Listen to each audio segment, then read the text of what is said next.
El día más largo by Nabill Esparza. 12:30 p.m. Juan Carlos wanted nothing to do with the information Professor Cárdenas was scribbling on the board.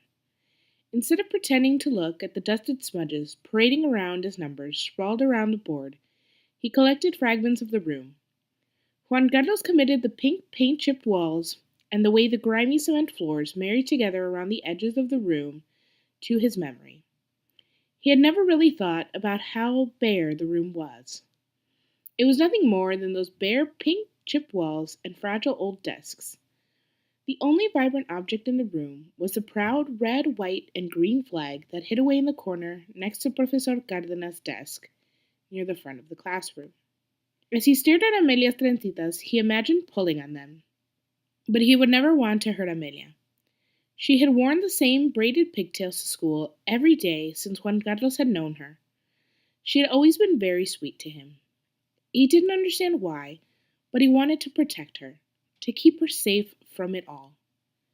He felt it deep in his bones, it almost hurt to recognize, since he had no means of protecting anyone.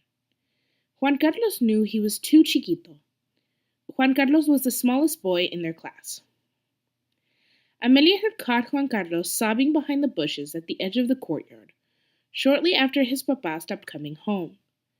She immediately sat by his side and tried to comfort him.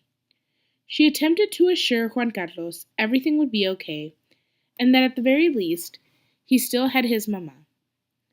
It pained him to hear the words tumble out of her mouth like verbal tears. Amelia sat with him and cried. She held his hand in hers until they had nothing left inside to cry out. They sat in silence, hands interlocked, when they heard the voice of Amelia's abuela calling for her. She rushed to wipe away the evidence of sadness left on her face before hurrying away. Juan Carlos had overheard his mamá and papa discussing Amelia's parents once, several months back.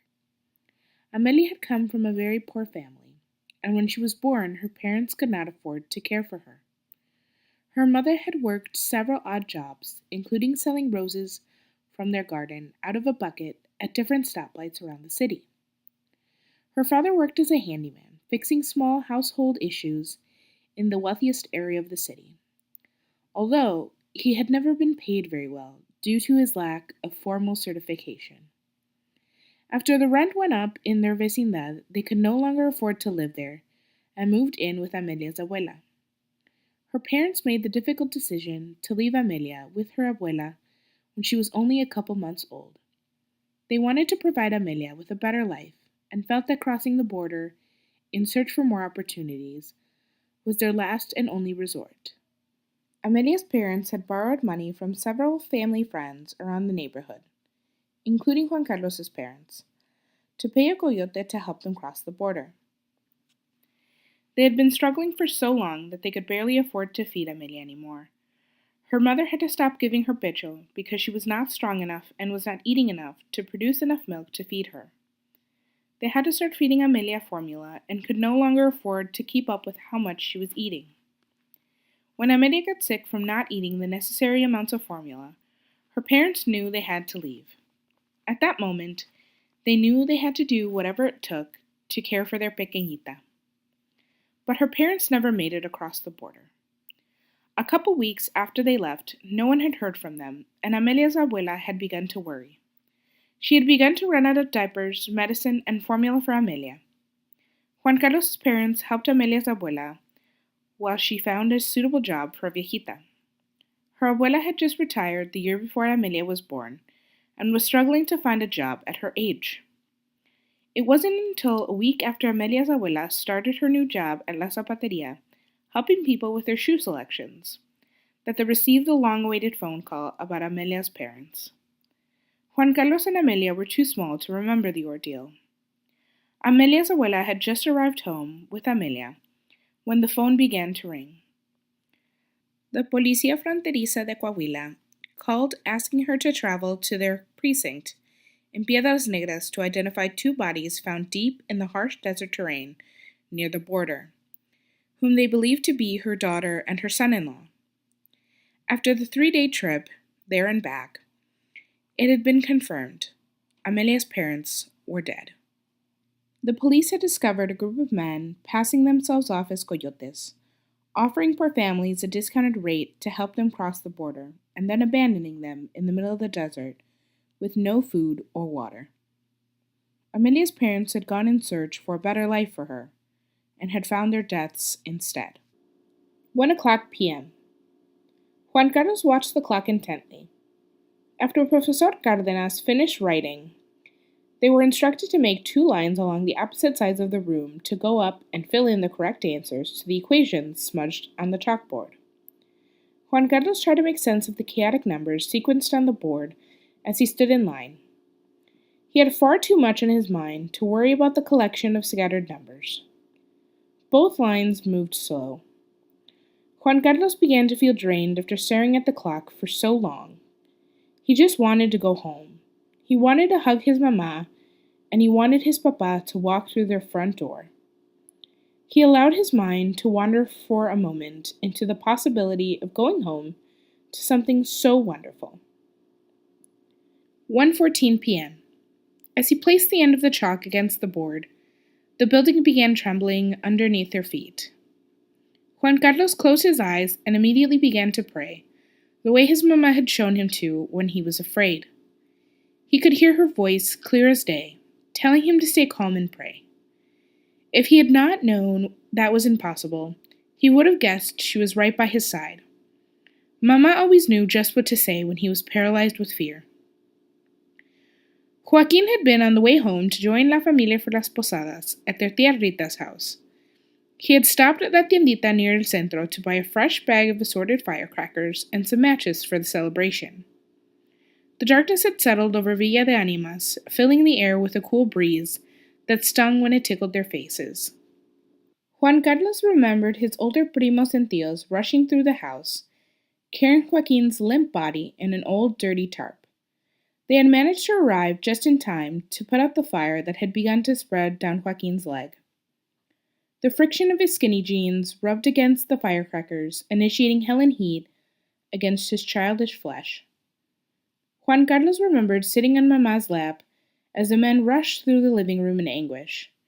He could hear Joaquin groaning in pain through the thick clay walls. Juan Carlos recalled this moment as the scariest moment of his entire life.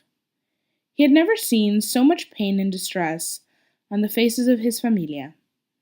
His mother tried to rock and coo him like he was a baby, but Juan Carlos didn't want to be babied. He wanted to feel useful. He wanted to know how he could help Joaquin. Mama realized she needed to do more to calm Juan Carlos when he continued to toss and turn about her lap.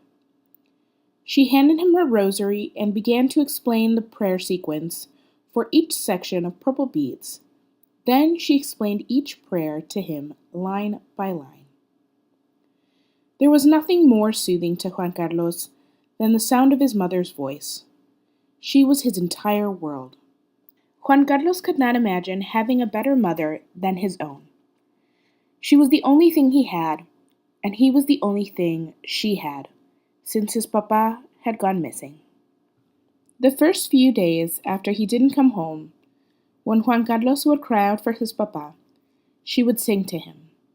Her voice rang throughout La Casita and filled the spaces with velvet. She sang him the ballads Papa would play on his cassette player atop the kitchen fridge. Juan Carlos had not been allowed to touch it. The longer Papa was gone, the less Mama would cry when she sang them to him. He had become accustomed to the routine after the first year without Papa. Mama would wake him up, get him dressed, and walk him to school. After school was over, he played in the courtyard with his best friends, Manny and Jose, whose fathers had also gone missing. They would play Policías y Narcos until Doña Chayo showed up to walk him home. She hated that they played that game and made it a point to scold them every time she got them playing it. Juan Carlos did not completely understand what was wrong with pretending to be grown-ups. Once they reached his beloved casita, Juan Carlos would follow Doña Chayo into the kitchen. She would pour him a fresh cup of milk and hand him half of a concha. Juan Carlos remembered conchas being his papa's favorite pan dulce.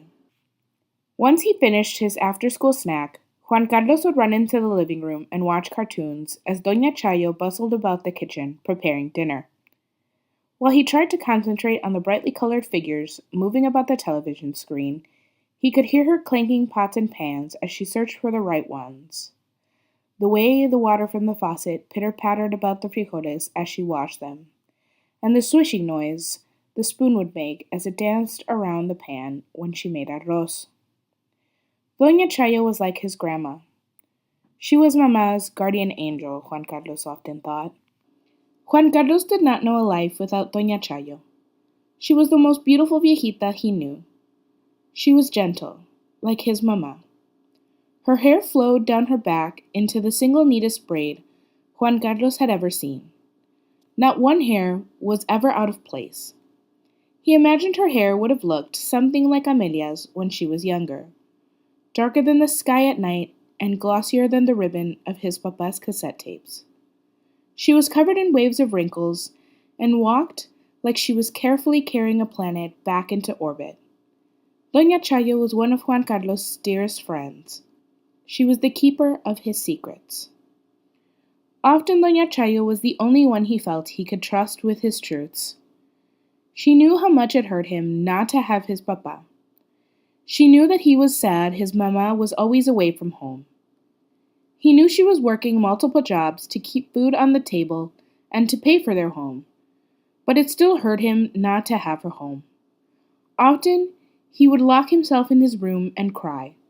Most times, Doña Chayo let him cry alone, unless his sobs became heart-wrenchingly loud. Then, she would come and sit with him. She would sit on the floor in the corner of his room, pick him up, and lay his weak shaking limbs on her lap. She would press his head against her chest and allow his tears to soak her kitchen apron, leaving behind a small puddle of his troubles trapped in the fabric. She knew how much he missed having his mama. Doña Chayo knew his mama was all he had left, and he didn't want to lose her too. Most of all, Doña Chayo knew that Juan Carlos was almost certain he knew what had happened to his papa. Juan Carlos's papa had been enrolled in an all-men's college, studying to be a teacher when he disappeared. His class of 43 had organized a pilgrimage to la Plaza de las Tres Culturas. They had organized a vigil in remembrance of the students who lost their lives there, protesting against the government in the fall of 1968. It was widely rumored that on that trip, the government had hired a group of cartel members to take care of them and avoid another spectacle there. Juan Carlos's mama had done everything she could to maintain hope that his papa would come home. She refused to believe that her husband had been murdered by the people who claimed to protect them. She wanted to believe that the world was not so cruel. She tried to shelter Juan Carlos from the rumors that would circulate about the whereabouts of his papa and the other students. Mama would hide newspapers and did not watch the news while Juan Carlos was awake. She went as far as asking as many neighbors as she could not to talk about the 43 missing in front of Juan Carlos. It got easier to avoid the rumors as time passed and people began to forget. She often thought it would have been easier if her husband had left her for another woman, as long as she could be certain that he was alive. 1:14 p.m. The windows began shaking violently, and pieces of the ceiling were beginning to fall on the classroom floor in loud, heavy chunks. The chunks slamming against the desk sounded as if thunder had stricken next to their eardrums, angry, forceful, and unforgiving. Most of the children managed to scatter under their desks for protection, regardless of their fears. Juan Carlos was frozen and only managed to flinch when the ceiling pieces fell. His fears had managed to drown out the sirens, his classmates' shrill screams, and the panic in Professor Cárdenas' voice as he pleadingly yelled for him to take cover. Juan Carlos felt as if, in that moment, everything had slowed, and even the world was barely managing to turn on its axis. He watched as the crack in the window rapidly scurried about the glass in all directions before the pieces of sharp crystallized glitter splattered into the thick air. 1:15 p.m. Before Juan Carlos could make sense of it, He had been tackled under a desk. He feared he did not recognize the figure covered in plaster dust. Her immense eyes were a rich chocolatey brown, protected by her miles of soft, snow-covered lashes. Her skin a suffocated caramel due to the heavy, grimy paint of the chalky haze, and her once soft, childish facial features, harshened by the creases of her now embossed expressions of fear on the fresh coat of white soot covering her precious face. The thunder struck again, causing her to bury her dusted face in her small, delicate, ashy palms. As she buried her face downward, Juan Carlos recognized Amelia's now disordered, braided trencitas. As Juan Carlos became certain this hero of his was Amelia, tears began to stream onto his pale, dusted cheeks. He could not tell if his tears were out of fear for what was happening, or out of joy that she was there with him, and had managed to save him from the crumbling debris. He wanted nothing more than to have his mamma by his side too. Only then he would know everything would be all right. As the temblor became more aggressive, the sides of the room began to buckle. Their distortion made the classroom mirror the interior of a fishbowl. The way the metal pipes and the now exposed reinforcement wires had begun to curve. Juan Carlos couldn't bear the thought of never seeing his mamma again, and hated having to see Amelia so shaken. He proceeded to wrap his arms around the fragile little ball that was Amelia, and assured her they would be all right. 1:16 p.m. After a few moments, the floor underneath them gave in under the pressure, causing them to travel 2 flights down to what would have been the main level of the school building, or what was left of it. When the quick disruptive motion came to a halt, Juan Carlos could feel the pressure of the metal underbelly of his desk and the weight of the world pressing against his back. He could feel the desk slowly losing its shape under the weight of the distorted pieces of ceiling that had come crashing down with the floor, and it became harder to breathe in the suffocatingly smoky air as it began to fill with the thick iron-filled stench of blood. Juan Carlos knew the scent from the few times he had gotten nosebleeds. He had never experienced the smell of blood in such a large quantity. He could feel the wetness of the thick, warm liquid soaking into his shirt and pants. Juan Carlos could hear the cries of his classmates as they called out for their own mammas and papas. Other children just wept in unbearable pain as the shrieking continued to blare from the sirens, and as the shaking began to dull into a complete stop. It had gotten more difficult for Juan Carlos to breathe as his body became increasingly more aware of his pain. He knew that if he moved, the pain would worsen. He wanted to scream in pain as he began to feel and understand just how broken he was now. But Juan Carlos could not get himself to muster enough energy or lung power to do so. Like the other children, he only wept and attempted to call out for his mamma. 1:14 p.m. As Juan Carlos's mamma left her job at La Panadería and began to walk towards her second job at La Tiendita de Don Miguel, the ground beneath her feet began to violently tremble, making her lose her balance. She crawled to the closest tree and hung on as hard as she could, as the earth unleashed its anger on La Ciudad de Mexico. As she held on to the hardened trunk, she began to pray un Padre Nuestro and pled la Virgencita de Guadalupe to keep them all in her glory. She closed her eyes and begged la Virgencita to watch over Juan Carlos and protect him with her manto. She had always believed la Virgen de Guadalupe could cover those in need with her cloak and protect them from harm's way. She imagined that Juan Carlos would be safe at school. They had had many earthquake drills and would know exactly what to do in these circumstances. Wouldn't they?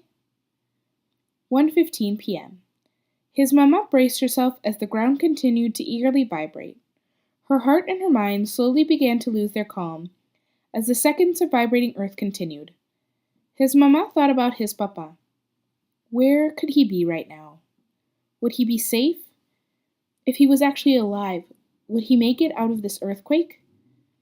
Her thoughts swirled around in her mind, making hot soup of her consciousness. For a few moments she remained lost in her thoughts about her beloved husband. She imagined that if he had not disappeared, she would be on her way home at this hour. She would have been headed home to make dinner for her muchachos. As she imagined what she would have made them for dinner, and the first words she would have said to her marido, An apartment complex a block away toppled over like an ill-shaped Lego tower. The sounds of smashing concrete and twisting metal broke her trance. As she regrouped back into reality, another building a few blocks down crumbled as well. 1:16 p.m. In that moment, as she tried to make sense of the piles of debris, her heart became tight. She thought her heart was going to burst out of her chest.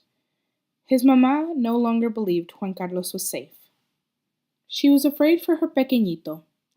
He was too small to bear the enormous weight of the piles of concrete. How would he make it if he was trapped? The thoughts only made the pain in her chest swell. She needed to get to him. She had to know that Juan Carlos was okay. His mamá needed to know that at the very least he was alive. She needed to know that she had not been abandoned on this earth sin sus muchachos. Once the trembling began to cease, his mamá collected herself and began running in the direction of Juan Carlos's escuelita. As she ran, she thought only about finding Juan Carlos and bringing him home safely. She tried her best to be positive and imagined he would be perfect, pequeñito and perfect, as he always was. His mamá couldn't begin to imagine what she would do if something happened to her bebé. She couldn't find a stable place inside her mind. She wanted to press Juan Carlos's small frame against her own and allow their heartbeats to converse. Mamá needed to inhale the life radiating from Juan Carlos to know that his heart still played the same rhythm, that his lungs still swelled with air, and that he was still living this life. He was the only thing she had left. 1:17 p.m. Juan Carlos struggled to keep his eyes open. The air around him was thick with white hazy particles of cement, plaster, and paint. His eyes burned from the tiny particles lodged between his eyelids. He rapidly fluttered his eyes in an attempt to remove the dirt, but the stinging only worsened. He desperately wanted to rub away the burning sensation from his eyes, but his arms were tightly pressed underneath him and the chunky pieces of the cold cement floor. He could feel the gritty sharpness of the broken floor as it nestled itself into him, slowly collecting blood between the grooves. Juan Carlos's entire body throbbed. As he attempted to breathe, the dusty air collected in his nostrils and before long formed a dense layer. He tried breathing through his mouth, but the chalky air absorbed the wetness, and he quickly became thirsty. Juan Carlos was now more helpless than ever, and he knew it. 1:26 p.m. Mamá struggled to reach the school with the number of streets closed off by the debris of fallen buildings. She could feel the pain in her heart expanding into her limbs. She felt it pumping into them through her veins like blood. Mamá wanted to scream. Her head thumped hard against her skull, and her mind became fuzzy. And sooner than she realized, her eyes fell shut. Her body became heavy, and before she could control it, her body slumped to the ground in the middle of a closed street. As she laid there on the road, her mind soared out of her being. It flew through the sky and collected in a body she didn't recognize, and before long she was with her bébé. His fragile body laid under piles of heavy rocks. The sight was hard to bear. She wanted to lift it all at once, to free him. But she could see the fear and distress on his small, pale face. Mamá knew that she had to soothe him. She could see the pain draining out of his limp, blood-covered frame. She hovered above the rocks towards him. 1:18 p.m. Juan Carlos had been consumed by his pain to realize he could not hear or see Amelia through the dusted air. He wondered where she could be. He wanted to know how it was possible that she could be so far from him, when they had been right next to each other before the floor had collapsed. Without her there with him, he felt overwhelmingly alone. Amelia had been his comfort blanket, and she was beautiful to him. She had been his light when his world seemed dim. She reminded him of his mamá and Doña Chayo. Amelia was kind, patient, delicate, and more precious to him than he could understand. She was more magnificent than all the flowers that grew in the school garden. Every time he saw her, she glowed. She was graceful and strong. and the only thing he could think of comparing her to was La Morenita, La Virgen de Guadalupe. Juan Carlos imagined if the world had seen or had pictures of La Morenita as a child, Amelia would look just like her. She was a lovely brown complexion like the edges of a well-done pan dulce. Her large, bright, chocolatey brown eyes were soft and gentle, and often, when she looked at him, he felt like she could see his heart beating faster than a race car. Amelia was just a little taller than him, but she was thinner. Her soft features melted into each other seamlessly. Her nose was small and slender, and her elegantly full lips were a pale coral. He imagined if she had had wings, she would have looked exactly like a marvelously delicate fairy. Often, as she glided around the classroom, he imagined she could transform into her natural state and fly around the room with magical glistening wings. He could only imagine what his face must have looked like when he saw her. Juan Carlos thought his face must have looked something like his papa's did when he looked at his mamá. The only way Juan Carlos could explain this feeling was that Amelia must have wandered into his room and captured the other half of his heart as he slept. 1:18 p.m. It brought him great comfort to reminisce about Amelia. It made him feel like she was still there, even if he couldn't see her. He knew he couldn't protect her. He knew he had been too small for the job. Juan Carlos only prayed for her well-being now. He prayed that she was alive and that she would continue to live. He prayed she was not in pain. As the reality of her absence set into his soul, he quietly wept. He wanted to be strong for his mamá, but his face was already hot and engorged with tears, as they uncontrollably flowed from his panicked, pain-filled eyes. He didn't know what hurt more, his physical wounds or the piercing agony of his broken heart. Juan Carlos wanted to crawl into his mamã's lap and cry. He wanted to feel her arms wrapped around him, warming his entire body with the pounding of her heart pressed against him. He hated being alone. 1:19 p.m. The reality of his solitude continued to creep up on him, and the more he thought about it, the closer it became. The feeling was becoming unbearable. He was becoming restless, and before long he could feel the involuntary attempts of screams, trying to escape his throat. But the only thing that came out were choked and muffled versions of Mama. The sound of his own struggling voice calling for his Mama only made him feel more alone. He felt as though the more he tried to call out for her, the longer it would take her to get to him. As though every time he managed to choke out her name, the farther she got. He needed to do something. Juan Carlos wanted to try and move on his own. He knew this would hurt him more than anything, and he tried to mentally prepare for the inevitably agonizing pain. 1:20 p.m. Once Juan Carlos felt as though he was prepared to endure the torture, he tried to move his legs, which were being crushed by the icy cold underbelly of the twisted desk. As he tried to move them, he realized he could not feel them at all. This reality made him feel defeated. He didn't know what he would do if he couldn't run and play, if he couldn't walk. His heart began to rapidly thud hard against his chest, and the pressure made it difficult for him to breathe. The idea of being bound to a wheelchair scared him. How would his familia afford it? How would he move about the world? About his own home? He no longer wanted to live, so for what seemed like forever, he laid there still in silence. His shallow breath slowed, and he closed his eyes in an attempt to sleep through the terrible pain. As he tried to will his body into a state of rest, he took in the different sounding sirens as they occurred near and far. He could hear the sirens of police, firefighters, and ambulances. He focused on the sirens to avoid getting sucked into the whimpers, screams, and cries from his classmates trapped within the giant piles of rubble which were once their school. He knew that if he listened to those around him, he would go mad.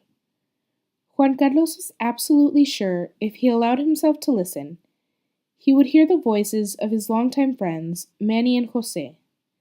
He would hear the voices of the younger group of children whom attended classes on the crumbled floors beneath them. Juan Carlos would get lost in the parade of innocent voices crying out for their parents. If he allowed himself to listen, he would inevitably notice when certain voices dulled and altogether stopped, signaling the end of a life and the inheritance of an angel up to heaven. 1:16 p.m. As the sirens continued to blare around the city, Juan Carlos prayed for a miracle. He prayed that he would live, that his legs would work, and that Amelia would also live. He prayed that his mama would find him soon, and that the other children would be okay too. Juan Carlos stayed still, with his eyes closed, hoping for a sign that everything would be all right. He was uncertain if he would receive one, especially under these circumstances, but he figured there was no harm in at the very least asking for one. As his bloody body lay pressed between the harsh, twisted desk and the rocky debris, he heard a voice. At first, he could have sworn it was his mama, but as the voice continued to call for him, he knew it could not have been her.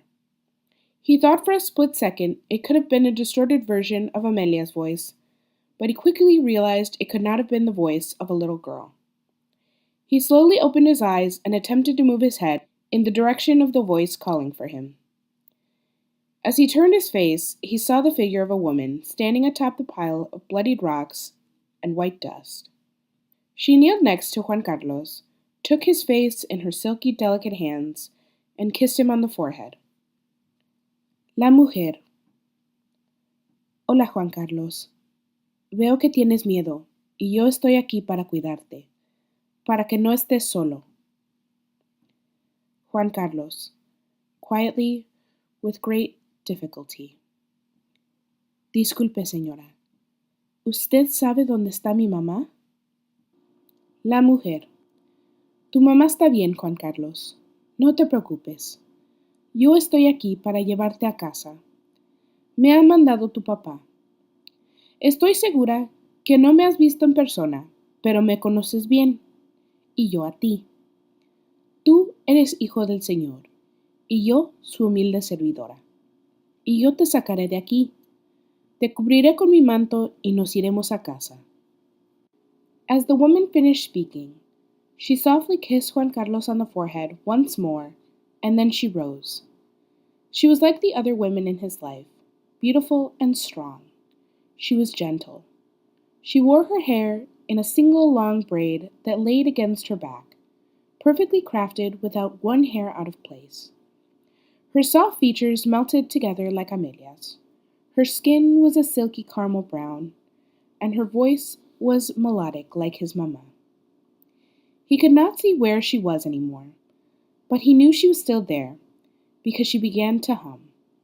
Her humming masked the sounds around them and allowed Juan Carlos to relax. He had not been this calm since he had been wrapped in his mama's arms this morning before school. The longer La Mujer hovered over him, the less the pressure became on his back. He couldn't bring himself to try and move again, from fear he could not move other parts of his body. He couldn't bear the idea of not having motion in his arms or hands either. So he laid still for the moment. 1:27 p.m. Suddenly he could no longer hear her humming, and the miserable pain resurfaced. Instead of feeling less pressure, he felt much more. Juan Carlos began to wonder if the magnificent planet Doña Chayo always seemed to be carrying had been added to the pile, pressing him against what used to be the floor. He could feel the plaster dust filling his lungs with every breath, and before long, he felt a thick stream of what smelled like blood streaming from his nose. As he looked down, he saw the drops of blood collecting in the already giant puddle underneath him. The pool of blood scared him, and as he wondered about being rescued and La Mujer, his mouth filled with iron-hot liquid, and he began to spit up blood. The taste was overwhelming, and he began to choke, causing severe pain in his chest. As the pain grew, Juan Carlos sobbed harder. He was so tired. He wanted to go home. He wanted his papa to come home, and he wanted his mama to tell him it would all be all right. Juan Carlos wanted to feel Amelia's fingers interlocked with his, so he no longer felt alone. He wanted to sit in Doña Chayo's lap one more time and allow her shirt to collect away his pain-filled tears. Juan Carlos no longer wanted to feel the complexity of his mangled body, or smell and taste the blood that drained from it. He wished he had never heard the sounds of the other children, as they too were dying. 1:27 p.m. As Juan Carlos's mamá opened her eyes, she noticed a soft wrinkled face, covered in concern, staring at her. Doña Chayo was knelt down next to Juan Carlos's mamá, holding her head in her lap in the middle of the closed-off street. As Mama's mind scrambled again, she rolled into Doña Chayo and sobbed heavily, causing her entire body to convulse about Doña Chayo's long floral chiffon skirt.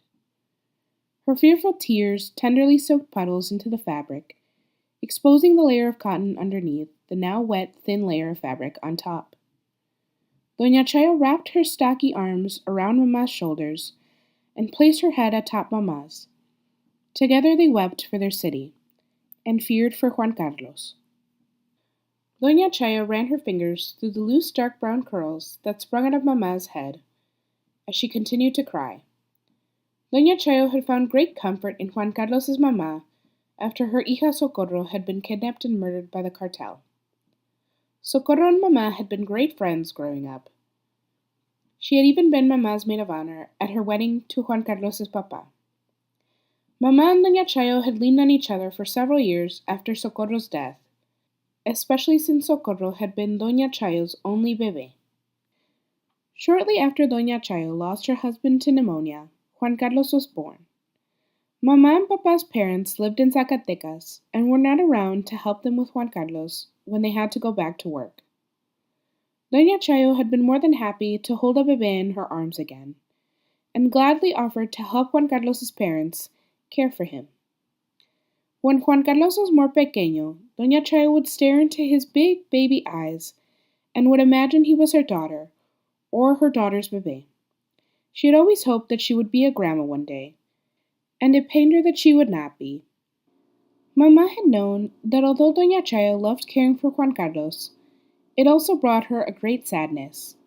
She knew that Doña Chayo missed her hija, and that she wished she had been Juan Carlos's abuelita. His mamá wanted her to feel like she was in fact a big part of their lives, and on the day of Juan Carlos's first Dia de los Abuelitos, Mamá and Papá made a big fuss about it. They bought Doña Chayo a bouquet of bright yellow roses, a small ceramic figurine of a white dove, and said it was from Juan Carlos. Attached to the gift was a letter Mamá had spent several hours crafting, and inside the most eloquent proclamation of the love and appreciation they had for Doña Chayo. And from that day on, Doña Chayo firmly considered herself Juan Carlos's third abuelita. So when his father disappeared, with the rest of his class, Doña Chayo did not think a single second before offering to help Mamá care for Juan Carlos more. She wanted to extend the same love and compassion that Mamá and Papá had shown her throughout the most difficult of years, for she too had mourned the disappearance of Juan Carlos's papá. 1:28 p.m. As they accompanied the gravel on the blocked-off street, Doña Chayo and Mamá collected themselves. Mamá knew that Juan Carlos would not be all right. She knew that his small, fragile frame would not make it if he were buried in the rubble. Mamá didn't know how she would become acquainted with the notion. She desperately wanted to cling to the idea that he would be out in the courtyard with the rest of the children, waiting for their parents to pick them up after all the chaos. But the vision she had had when she fainted left her feeling helpless. She needed to hold on to hope to believe she could continue living if he didn't make it. Mamá had managed to get within 8 blocks of Juan Carlos's escuelita before she fainted. As the women peeled themselves off the gravel road, they watched a parade of ambulances dashing towards the direction of the school. Their hearts sank to the pit of their stomachs, and tears began to well up in their eyes. Mamá knew Doña Chayo was too viejita to run, so she tried her best to hail a cab to take them towards la escuelita. 1:30 p.m. The cab could only manage to get them 5 blocks closer to the school, and once it stopped, they managed to collect themselves and exit the cab. Mama could no longer contain herself and began to run. As she turned onto the block of the school, behind a wave of bright flashing lights, was the enormous pile of what used to be La Escuelita de Juan Carlos. Before she arrived at a complete halt, her eyes widened and fixated on the ruins of the collapsed building. As the reality washed over her and sank into her flesh, she dropped to her knees and began to howl in agony. Her face swelled with hot, fresh emotion, as it became completely drenched in her pain. Her bebé was gone, and this was her confirmation. 1:29 p.m. As Juan Carlos laid helplessly still about the ruins, he closed his eyes and began to pray again, when the humming returned, drowning out the sirens and the dulling cries. He felt the instant relief of pressure. La Mujer had begun to move the pieces of concrete from the mangled desk on top of him, and before long she was removing the bent limbs of the desk. Juan Carlos couldn't wait to feel free. He feared that once the weight pressing down on him was gone, he would not be able to feel the rest of his limbs.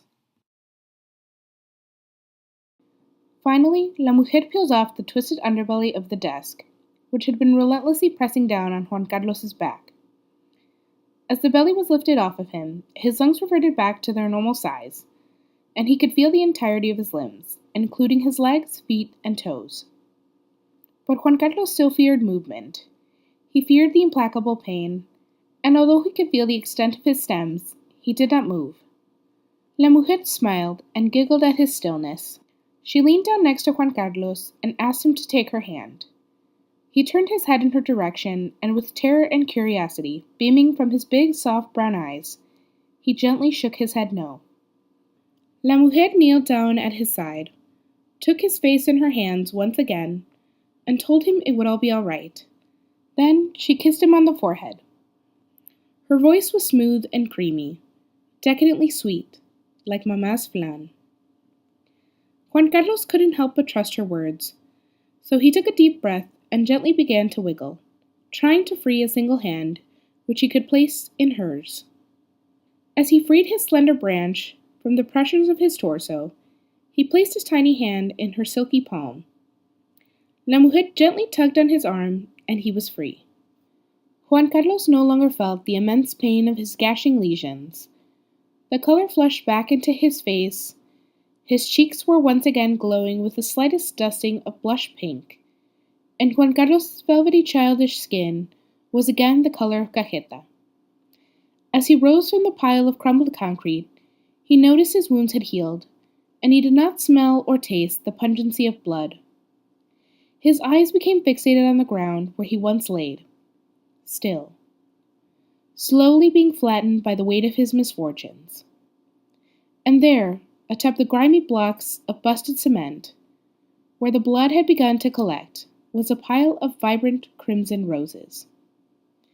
As he looked down to examine his flesh further, he noticed he was no longer wearing the clothes he had arrived to school in. He pulled down on the gleaming white t-shirt and observed it intently. It was bright and clean and free of thick, dusty snow and blood he had been caked in. Juan Carlos could not understand how this was all possible. He was puzzled by the beauty of it all, and as he tried to comprehend it all, Juan Carlos became gradually more aware of how firmly he was holding La Mujer's hand, and this made him a bit embarrassed. He stared at their interlocked hands and loosened his grip, then immediately stared back down at the pile of roses, trying to hide his shame. And for a moment he wondered if La Mujer had noticed. She had not said a word since he had been freed from all of the pain. Maybe she had the answers to it all, he thought. Juan Carlos needed to know what was next, and this he knew only La Mujer could answer. He slowly motioned his head upward and gazed at La Mujer, but she had not noticed his warm eyes as they observed her, for she had been protectively observing the city. As he stared at the beautiful woman, he wondered about his beloved women, Amelia, Doña Chayo, and his mamá. Juan Carlos wondered if he would ever see them again, for he had had the overwhelming feeling he would not. The curiosity to know began to build into immense concern, and he spoke. Juan Carlos. Señora? La mujer bent down and stared at Juan Carlos with her lovely kind eyes. La mujer. Sí, mi niño. Juan Carlos. ¿Volveré a ver a mi mamá y a mi doña Chayo? La mujer. Claro que sí, pero ellas no te podrán ver a ti.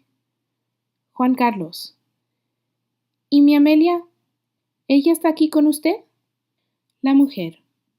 No, mi precioso. Ella todavía tiene mucho por vivir, y es precisamente por ti que Amelia vive. Cuando cayó el edificio, la empujaste desde abajo del escritorio, y solo cayó sobre ti, pero no te acuerdas de tanto miedo que tenías. It brought him great comfort to know that he had pushed Amelia out from under the desk as the building had begun to fall, and saved her life. The fear had allowed him to black out in the moments after the building began to fall, and he honestly did not remember this, but it pleased him. The realization, however, that he could see his mamá and Doña Chayo, but they would not be able to see him, broke Juan Carlos's heart, and he began to sob uncontrollably. La mujer wrapped her arms, along with her sparkly sapphire cloak, around Juan Carlos. She began to hum and sway him back and forth in her arms, and as his weeping settled, he heard the voice of a man calling for him. He peered his little head over La Mujer's magnificent cloak to see the keeper of the voice. Juan Carlos's eyes widened as he recognized the brawny man calling for him. La Mujer rose, released Juan Carlos from her embrace, and stepped aside. As the cloak cleared Juan Carlos's path, he ran full force into the robust build of his papa. His tears of joy clung to the same bright white fabric of his papa's shirt as he threw his little arms around him. Juan Carlos, like his tears of joy, clung to his papa with no plans of letting go. This was his home now. Here, wrapped in the arms of the man he never forgot.